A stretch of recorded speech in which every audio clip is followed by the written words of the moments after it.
I once heard a story of a couple whose home was destroyed by a massive fire.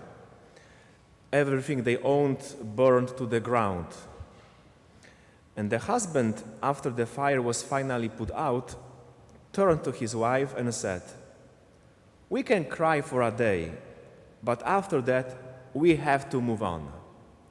We didn't lose anything in the fire that we are going to take with us to heaven anyway." In that moment, the true character of this man was revealed. They hadn't lost anything they could carry into eternity. Therefore, there is a big difference between reputation and character. Reputation is what people say about you. It can go up and down, it can come and go. But character is who you really are, deep down, before God. And in the end, it's not our reputation that matters, but our character. We may not always have the right opportunities or the timing or the resources to start a business, travel the world, or check off another goal. But we can always work on who we are becoming. Even if someone tries to hold me back, they can't prevent me from becoming more faithful, more courageous, more loyal. Growth in character is simply choosing now who I will be later. Fyodor Dostoevsky once observed that the second half of a person's life is made up of nothing but the habits they formed in the first half. And even if most of us feel like we're already past that halfway point, it's still a good time to begin. A person of character is someone who does the right thing, someone who does what they said they would do. That's what loyalty is about. That's what faithfulness means. Of course, we may never give absolute loyalty to anything less than absolute reality, to anyone or anything less than God Himself. Someone once defined loyalty as a force that conquers time. That is to say, loyalty is what endures through change and transition. How many times have we heard of a married couple who, after many years, say, "This is not the same person I married. We have changed. We have grown apart." Of course, that happens. People do change. But loyalty is the force that conquers that change. There was a couple that they met, fell in love, and were married for less than 2 years. And a wife was in a serious car accident. She suffered a significant brain injury. And she is not the same. She does not think the same, speak the same, or act the same. Everything has changed. And yet, she and her husband are still married. That hasn't changed. So once again, loyalty is the force that conquers time, that conquers change, that conquers transition, even dramatic and sudden ones.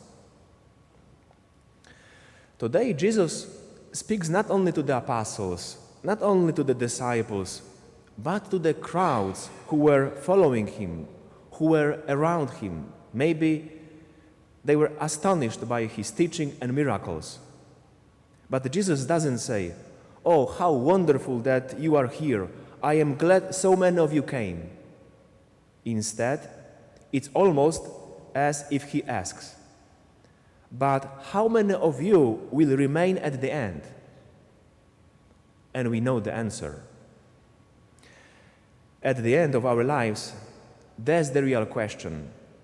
What remains and who do we become?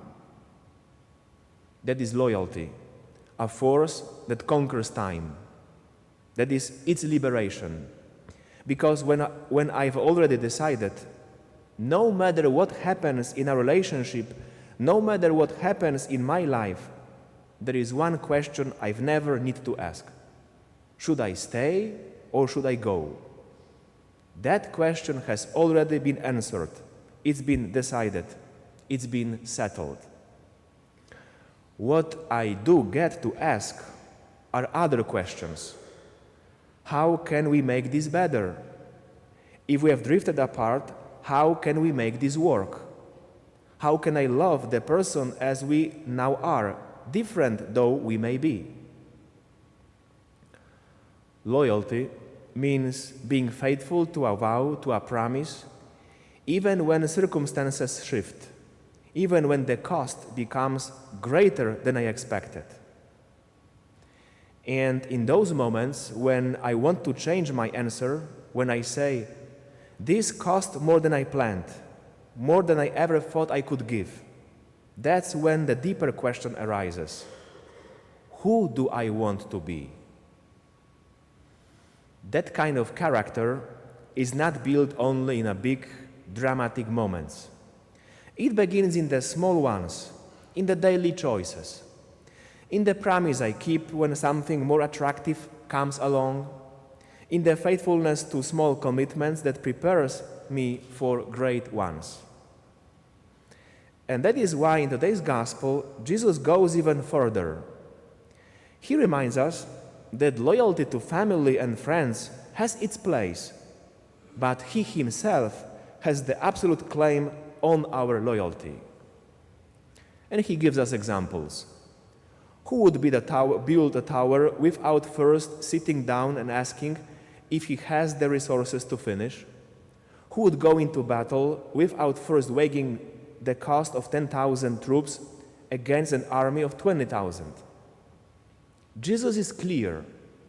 Following him is a big decision, and it will cost us. To remain faithful to Christ is to accept that discipleship is costly. Doing the right thing will cost us something. So Jesus says, stop for a moment, think about it. If you choose to follow me with your whole life, know that it will cost your whole life. I found it very interesting and surprising in the book of Divine Renovation. Have you ever noticed that most of ex-Catholics who have joined another community generally join a church that expects more of them than the one they left behind? This seems counterintuitive, especially in the face of a secular critique that is constantly telling us that the key to attracting people to the church is to ask for and expect little. Nevertheless, churches that are healthy and growing are clear about the expectations of members and are not afraid to communicate them. High welcome and high expectation is in fact a more respectful way of responding to people. And we know that no one has been able to model interrelationship between welcoming and expectation more than Jesus. He was the epitome of welcome. Just glance through the Gospels. The outcast shepherds at his birth, the lame, the lepers, the sinners, the tax collectors, the rich, the poor, all received the invitation to come to him. He welcomed the woman at the well, Zacchaeus, Samaritans, Romans, and Gentiles. Even when children interrupted his break, he told the 12 to let them come to him. At the same time, this Jesus was clear about what he expected of those who would follow him. Whoever does not carry the cross and follow me cannot be my disciple. He would go on to exhort the crowds that follow him to sit down first and calculate the cost of being his disciple before choosing to do so. He was the one who could look in the eyes of the rich young man with love and issue an invitation saturated in expectation. Go sell your possessions and give the money to the poor, then come follow me. The expectations of Jesus were not limited to the commitment of becoming his disciple. Once that decision was made, he continued to expect more.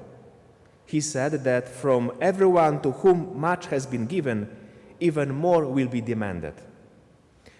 Jesus has unreasonable expectations of the fig tree, even and curses it for its failure to produce its sweet fruit, even though it was not the season for figs. Clearly, Jesus embraced the values of welcoming and expectation, and so they must be part of the life of the church. At St. Benedict Parish, which was the initial model for divine renovation, they speak of the 5 expectations of parishioners and clergy alike. All are expected to worship, to grow, to serve, to connect, and to give. These are 5 pillars of the healthy church. Let's take a closer look at each of them.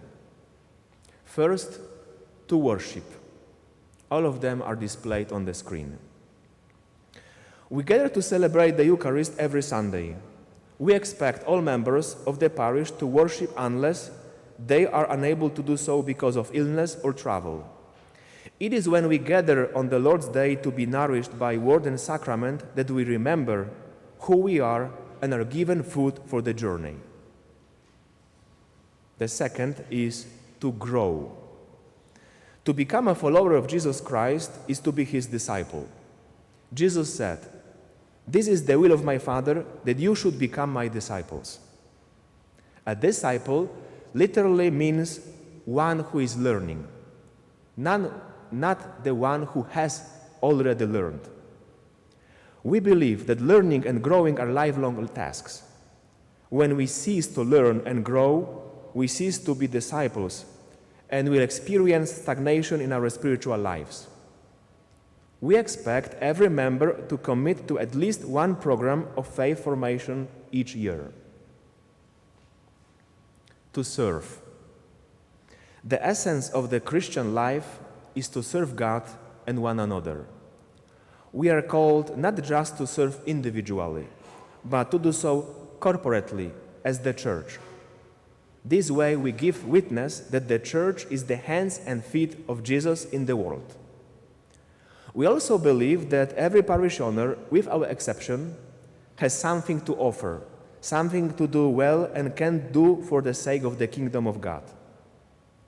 We expect every parishioner to serve the parish by being involved in at least one ministry each year. To connect. The church is a community of believers and not simply a collection of individuals who gather for 1 hour a week. Christian community is one in which we are truly accountable to one another and accountable for one another. We expect every parishioner to contribute to the task of building community by seeing themselves as an integral part of the life of the parish and being intentional about reaching out and connecting with others. And the last one, to give. We expect all parishioners to give generously of their financial resources in proportion to what they have received. We give not just meet a few basic needs or to pay the costs of maintaining the church building and a few staff. We give out of gratitude to God, and the more the parish receives, the more we can do for the building up of God's kingdom, the more we can help the poor, the more programs we can run to help others grow. No one is excluded from this. If someone has less, they give less. If someone has more, they give more. This offering, which we make at Sunday Eucharist, is a key part of our worship. Perhaps these expectations may differ in details and depend on the context of the parish.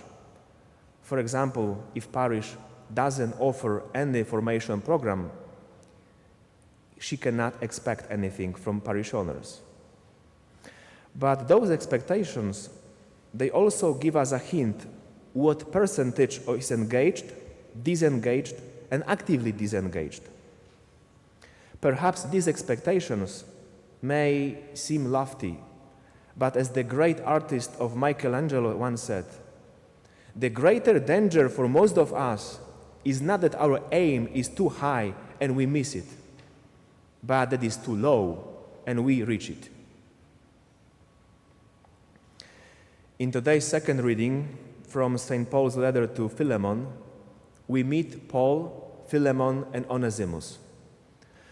Onesimus was Philemon's slave who ran away, perhaps even stealing from him. That was in times where slavery was taken for granted. In Rome, he met Paul, encountered Christ, was baptized, and became a disciple. Yes, something was unfinished. Philemon still saw Onesimus as his own property. And Paul didn't avoid the difficulty. He sent Onesimus back, not asking Philemon to set him free, but to receive him as someone with a new identity. Receive him no longer as a slave, but as a beloved brother. That is the cost of loyalty.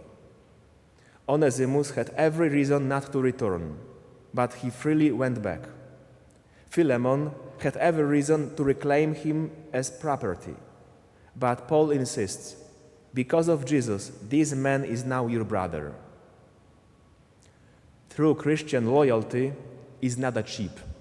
It demands facing the past, risking conflict, and putting Christ first, even when it costs everything. I heard the story of a man told through prison fellowship. He had built a successful life, a wife, children, career. But one night, drunk and reckless, he struck and killed someone with his car. He drove away. He got away with it. No one ever found out. The victim's family never had justice. They grieved, they longed, they prayed, but the truth remained hidden. Years later, this man encountered Christ. He was baptized. He knew his sins had been forgiven, but he also knew the kind of man he wanted to be. His reputation was intact.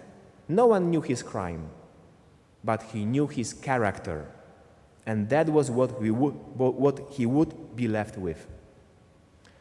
So he did the hardest thing.